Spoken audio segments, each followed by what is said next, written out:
Hello, hello! Alors aujourd'hui, nous allons couvrir la vidéo numéro 2 de la série de 11 vidéos que je vais faire, 11 à 12 vidéos, sur les différentes choses que j'ai apprises durant les 2 dernières années, quand Dieu m'a tiré un peu plus en profondeur dans sa connaissance, et il continue à le faire évidemment. Donc aujourd'hui, la vidéo c'est sur l'adoration en esprit et en vérité. Et c'est basé sur le chapitre Jean 4, versets 23 à 24 où Jésus dit à une Samaritaine qui lui a demandé, mais voilà, nos ancêtres, eux, ils adoraient Dieu sur la montagne, vous, les Juifs, vous adorez Dieu dans les temples.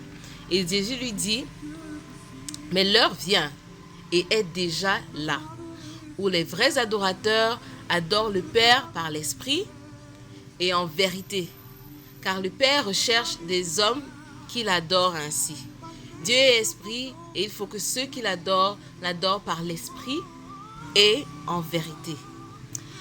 Et ce passage m'a beaucoup marqué et cette révélation-là aussi m'a beaucoup parlé parce que certes, comme j'ai dit depuis que je me rappelle, j'ai été chrétienne, j'ai prié, j'ai eu beaucoup foi en Dieu et Dieu a toujours exaucé mes prières. Je veux dire, je crois, je peux me dire 95% de mes prières parce que je ne veux pas dire 100% parce que peut-être la mémoire me fait oublier, mais je peux dire 90% de mes prières, depuis que j'ai 10 ans, ou même moins, ont été exaucées par Dieu. D'accord. Mais il y a un niveau où Dieu voulait m'amener à entrer, à descendre, si on peut dire, à monter, parce qu'on monte vers Dieu. Et il m'a fait comprendre que il faut l'adorer en esprit. Donc, vous voyez pourquoi c'est important ce que le sujet d'hier. Et je rends gloire à Dieu et au Saint-Esprit parce que c'est lui qui est en train de me dire quel sujet faire chaque jour et qui m'a même dit de le faire en français. Pourtant, je suis beaucoup plus confortable à partager en anglais. Donc, mais en tout cas, c'est lui qui a le contrôle. Donc, je suis seulement et j'obéis. Mais en fait, adorer en esprit, c'est quoi? C'est important, n'est-ce pas, de savoir que nous sommes corps, âme et esprit. Et Dieu est esprit, comme le dit de ce verset-ci. Et Dieu communique par nous dans l'esprit. Donc il faut qu'on soit conscient. Parce que hier, la vidéo d'hier, c'était pour nous exhorter à être conscients de notre nature, de nos realms, de notre nature, disons notre nature, charnelle, naturelle et spirituelle. Et c'est dans ce spirituel-là qu'on doit prendre la connaissance et laisser le spirituel mener l'âme. Parce que pour l'instant, pour beaucoup de personnes, c'est la chair qui donne le leadership à l'âme. Pourtant, Dieu nous a façonnés pour que ce soit notre esprit qui dicte.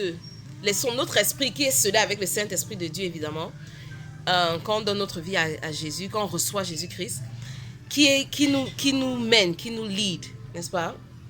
Alors Dieu m'a interpellé, il m'a dit vraiment, je voudrais des adorateurs en esprit. Et je me suis dit, waouh, pendant beaucoup de temps, c'est vrai, j'adorais Dieu dans mon cœur et tout, mais je n'étais même pas consciente de l'adoration nécessaire en esprit. Mais pendant un moment, pendant peut-être un an, comme j'ai dit, c'est un parcours que je fais depuis 2017, en profondeur.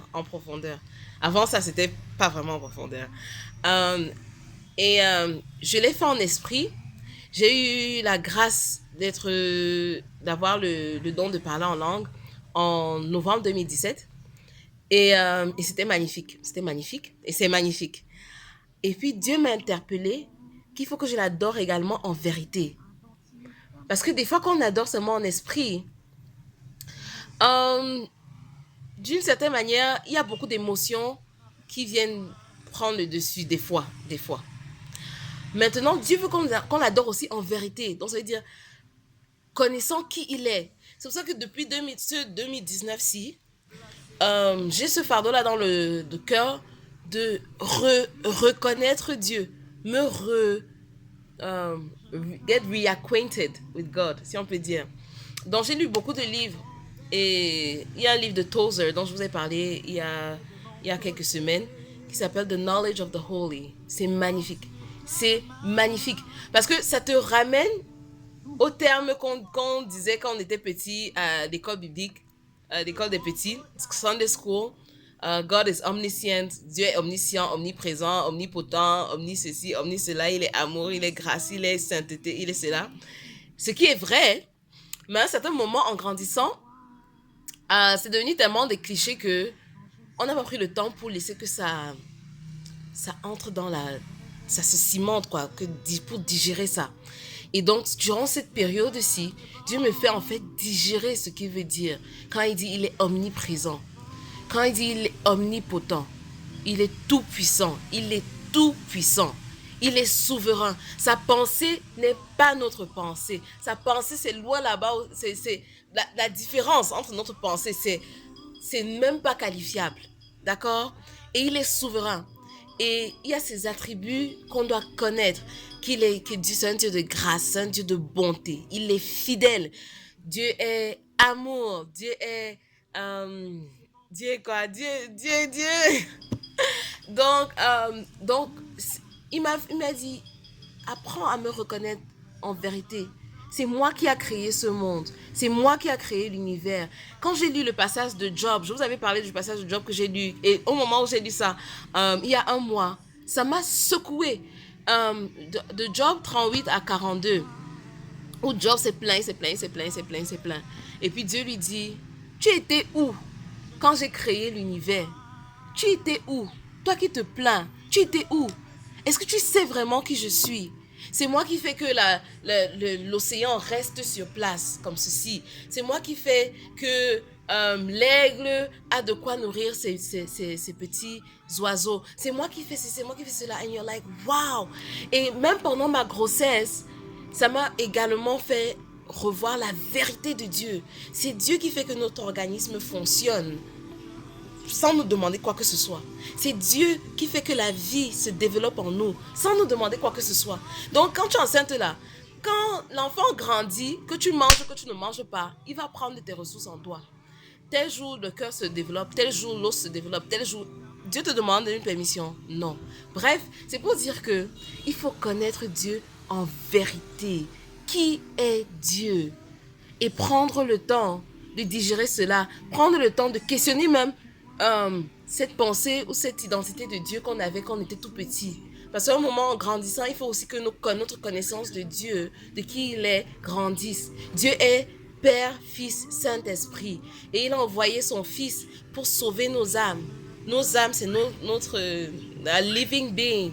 Et voilà, bref, il m'a dit en esprit et en vérité. Donc ça ne faisait que revenir en esprit et en vérité.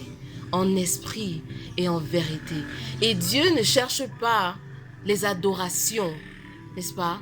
Il cherche les adorateurs. Ça, c'est un pasteur qui l'avait dit. Je ne me rappelle plus très bien de quel pasteur et j'aurais tellement aimé le citer. Mais en fait, c'est ça,